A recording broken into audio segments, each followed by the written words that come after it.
masarap. Sticky mango rice. 2 cups lang ng malagkit. Hugasan lang natin ng 3 hanggang 4 na beses. Binabad ko lang siya ng 30 minutes. And then, sinala ko na sa rice cooker. Gumamit din ako ng 2 cups na gata and then half a cup of sugar. Pandan, pampabango. Cornstarch and warm water. And then, hatiin lang natin yung gata para dun sa rice. Paghiwa-hiwalayin lang natin.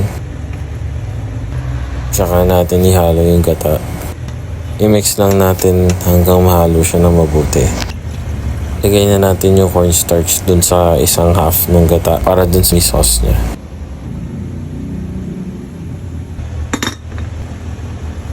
I-roast lang natin yung sesame seeds. And then ihalo na natin dun sa sauce. Thank you nga pala kay Mom C for sponsoring the mangoes. Dito babalatan lang natin yung mangga and then hiwa-hiwain sa maliliit na portion. Ikaw na bahala kung gaano kanipis or gaano kakapal mo gusto. I-assemble na natin siya. Lagyan natin ng gata. And dagdagan natin ng sesame seeds. Yun na. Approved naman sa bossing natin.